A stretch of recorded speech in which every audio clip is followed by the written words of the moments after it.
What's up, you guys? So it's about that time of year again. I feel like I'm due for a pep talk, but so are you. So here we go. You in the past, I'm in the future. You mad that they don't salute you. I need a Thank you so much for clicking on this video. If you're new here, my name is Keela Trashawn, and I make videos on lifestyle, insurance, and mental health. I also do vlogs, day in life in the insurance industry, day in life with a toddler, all the things. So if that's something that interests you, go on ahead and click that subscribe button below. Be sure to turn on your notifications so you don't miss anything from me.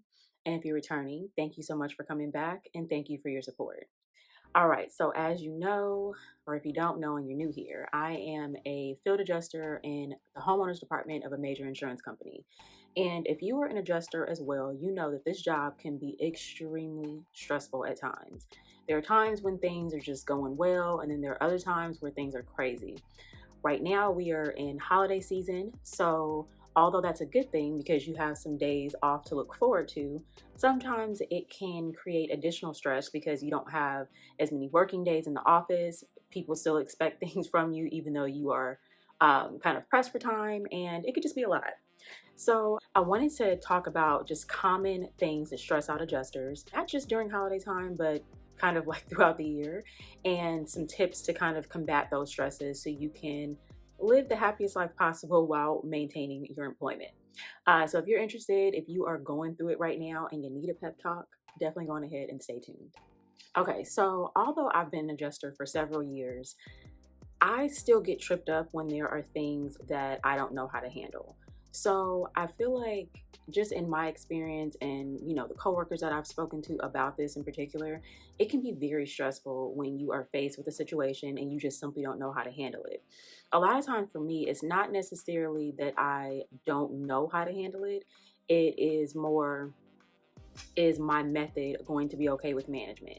Now, there are some situations where, like I can kind of get an answer right away, but there are times where I reach out to my supervisor and then she has to reach out to someone above her to see if it's okay to do A, B, and C. So I think what stresses me out sometimes with that is usually the person is waiting on an answer. And I try to be very open with my customers, letting them know, hey, this is either like above my head or this is something I'm going to have to do additional research on, and I try to give a realistic time frame for a response back. So that's kind of like my way to combat the nervousness around that. I don't know, let's just say for example, I think something deserves an engineer. With most insurance companies, an engineer needs to be approved based on the situation because engineers are expensive. So even if I think that an engineer is warranted, I usually will just kind of tell the customer that I need some additional time to work on like a resolution, and then I'll talk to my supervisor about getting an engineer. It may take a few days for me to get that response back or for me to be able to have a conversation because your supervisors, your managers, they're busy too. And that's not something that you can necessarily go to another coworker about because, it needs to be approved by management. There are also times where I might have a situation that I'm not quite sure how to handle. And, maybe I'm pressed for time with like other things that I have going on. So I kind of delay asking for help. And that's one thing that I feel is a hindrance to a lot of us. We get so caught up in our day to day that you let things sit and you don't ask for help, and like before you know it, the situation's escalated. So I guess my tip on that is, as soon as you realize that you have a problem or you have something that is above your head, make sure that you engage somebody, whether it be a coworker that's maybe a little more seasoned, or even if you have a coworker that's on your same level and you just simply want to bounce an idea off of that person. I would recommend asking for help right away so you don't have things just sitting. And the reason why I say that is because with the job being so busy, it's like if you put something aside today, tomorrow you might have double the items. And then that situation that you put aside today ends up getting lost in translation. And before you know it, it's now spiraled, and you're that much more stressed out because you still don't have an answer.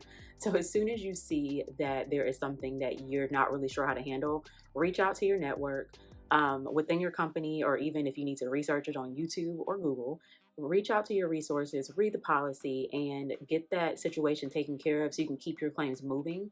That's going to be the best way, really, to be successful as an adjuster. You don't want to have things sitting for longer than what they need to. Find out what needs to be done and move that claim along as much as you can so you can get it off your desk, and so you like lower the risk of having an escalation with that customer. So, another point of contention and stress for adjusters is the workload. I am not going to sit over here and lie to you. I'm not going to sugarcoat it. Sometimes the workload gets out of control. I've worked for several carriers, as y'all know, if you've been here. And I'm just going to say, like, that's just something across the board. Like, it gets busy. There are only so many adjusters, and, claims come in. You don't really have control over the types of claims that come in and how many come in. Obviously, you have busier seasons, like when the weather's crazy, you're going to have more weather related claims. In Southern California, we've got like wildfires. So during that time, you've got a lot of wildfire claims. Like it's all kinds of stuff that could affect the claims volume. And again, there's only so many adjusters. Even if all the adjusters are there, you have some people that are on vacation, some people that might be on leave, and some people might still be in training. Like it's so many different variables as to, like as to what will affect your workload at any given time. For example, we are in a situation at my job right now where they're letting go of some of the employees that were brought in to kind of bring down the workload. So those claims from the beginning of the year when it was just like nuts with the weather, they're transferring those claims that are still open to the adjusters that are like still on payroll to finalize. So my pending has gone up, but everybody's pending has gone up. And I feel like it's one of those things where, like, if you are not good at juggling a lot of things, if you're not good at multitasking, and if you're not good at routines, you don't need to be an adjuster. And if you plan to be an adjuster and you're not good at those things, you need to get good at those things. So I've done several videos, and let me know if you guys want me to do an updated video, like a real time video where I discuss my routine. I do a lot of those things so I can stay on track. So one thing that helps me is when I get a new claim, especially if it's a transfer claim. Usually the handling of a transfer claim is a little different than a brand new claim. A brand new claim is a little more urgent because the person may still be going through the situation. So the person may not have had emergency services if it's a water loss or a fire loss. The person may just kind of like not know what their policy covers. Maybe they need housing. So you kind of have to do a little more work up front loading on those particular claims and getting them started. So you can't let those sit for like more than, I would say, a day. Really, you want to try to get to those same day. So, if you need to send out vendors, you can go on ahead and get that started. If you have a transfer claim, for me, for example, like we typically have like a few days to where, we can give ourselves some time to kind of familiarize ourselves with what's going on and then reach out to the person. I take advantage of using those few days.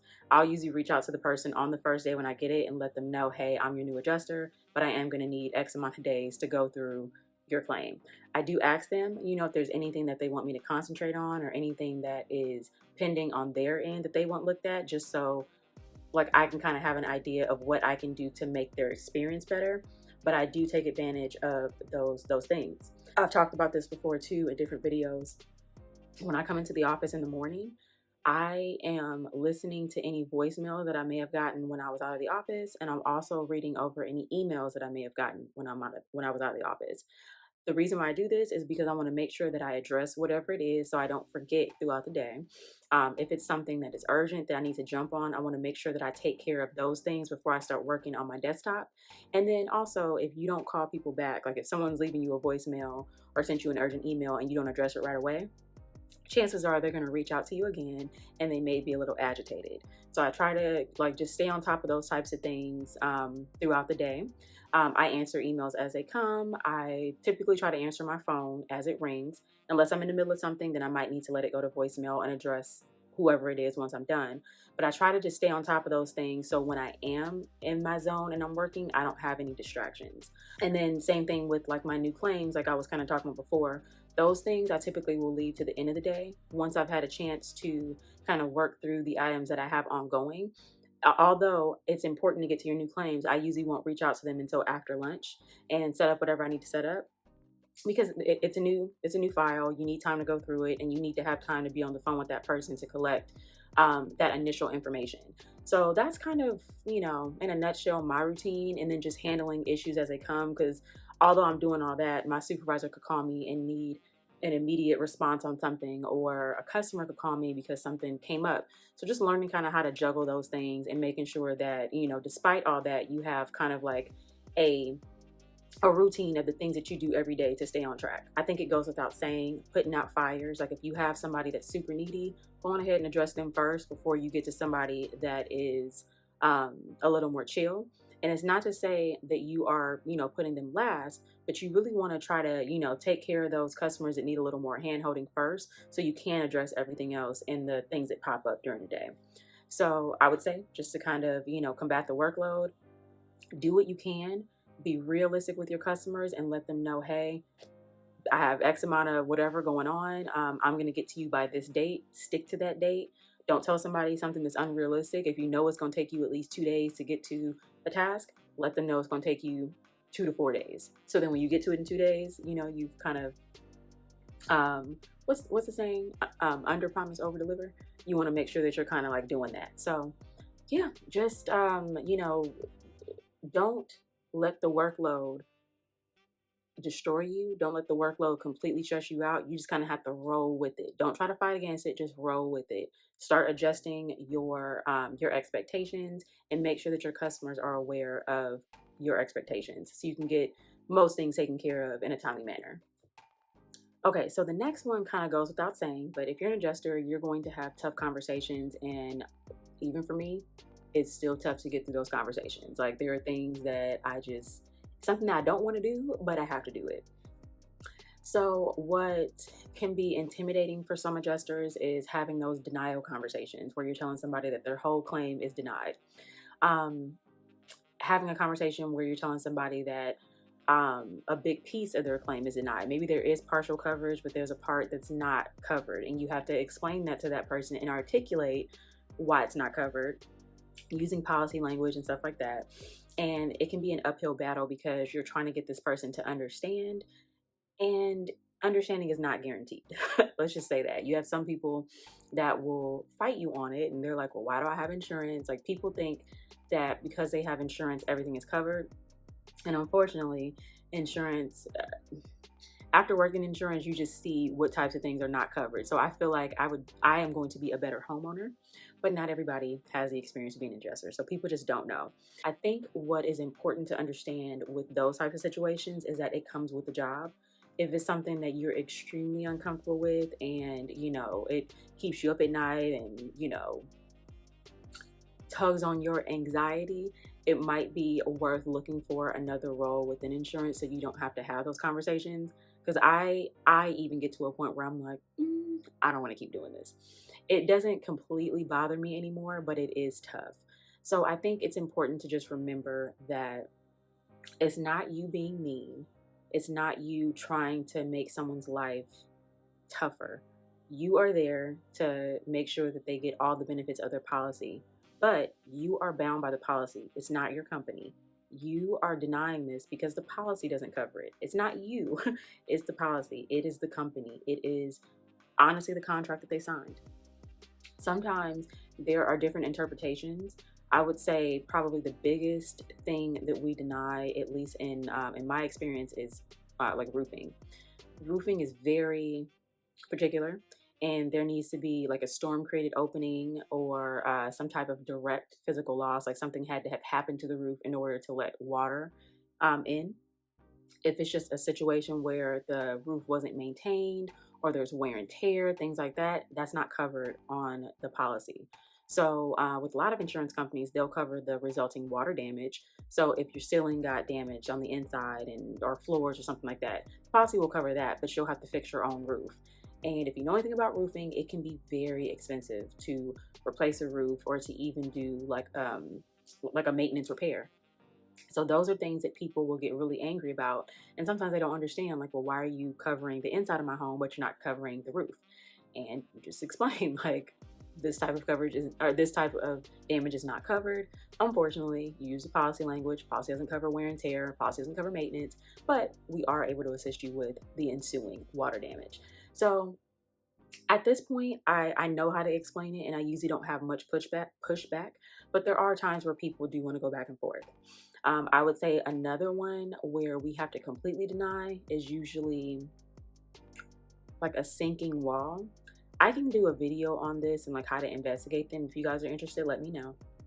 But a lot of times, like the cinder block walls that some people have, like in their front yard or even their backyard, those things are not meant to, those things don't sink. They don't just sink unless there is some type of issue.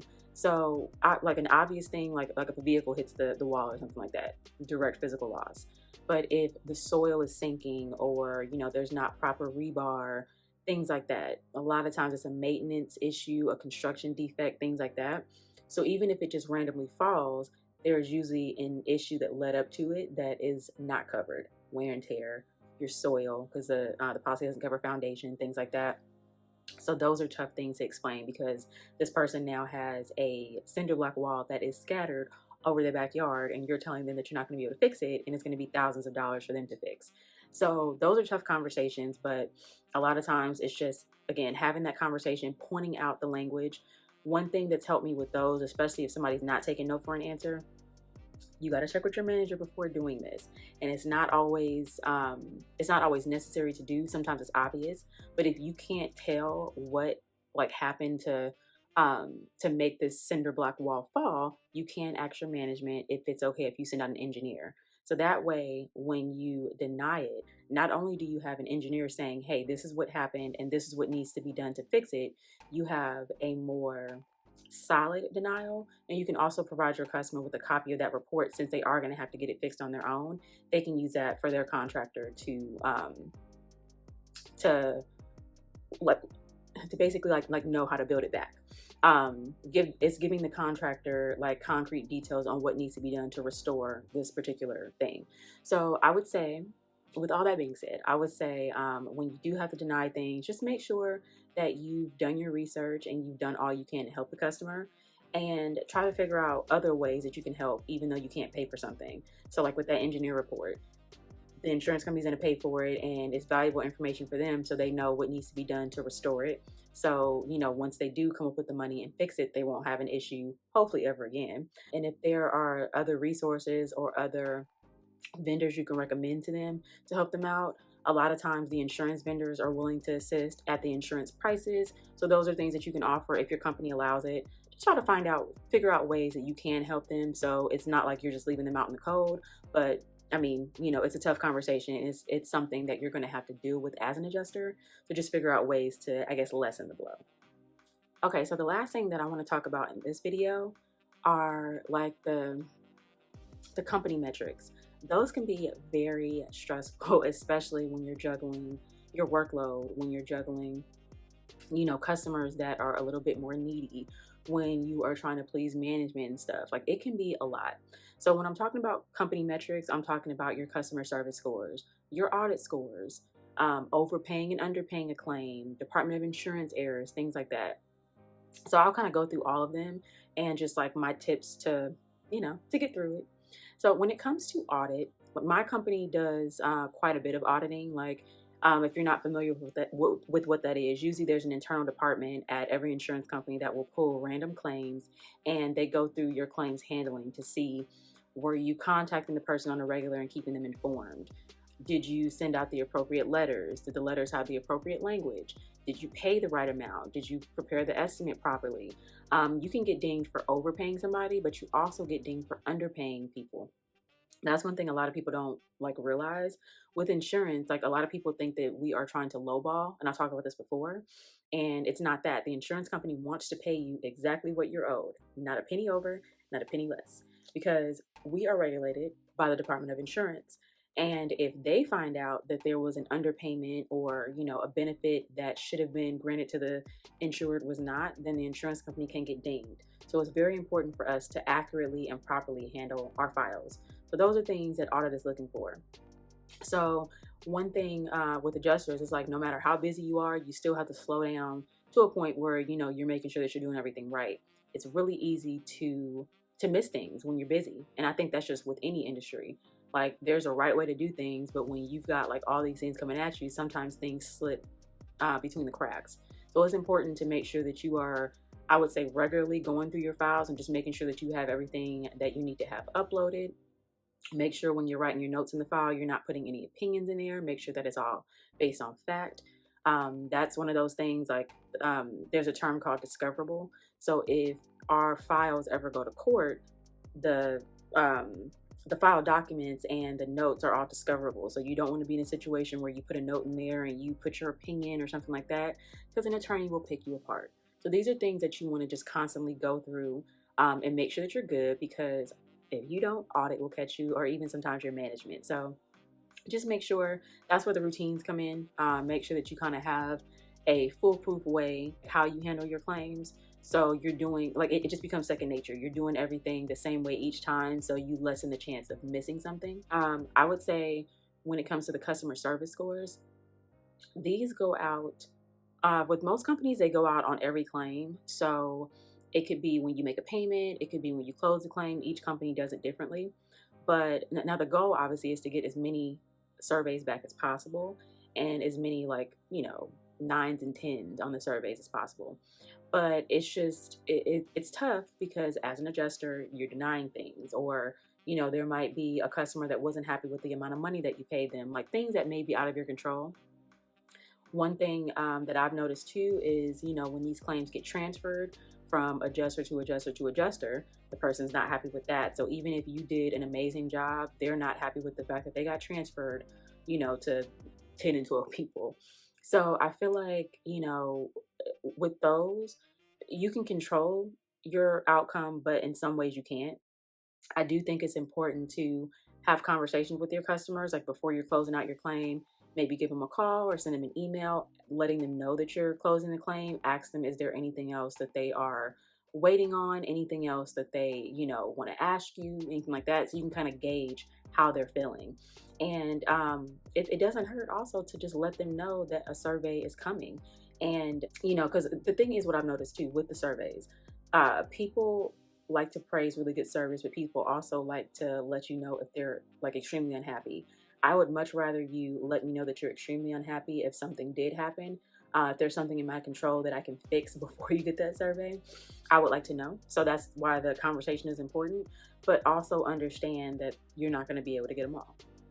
So I think that with that, I wouldn't worry about it, more or less. I would just try to do the best I can on each claim. That's all you can do. Do the best you can, be as nice as you can, try to resolve as much as you can, and go from there.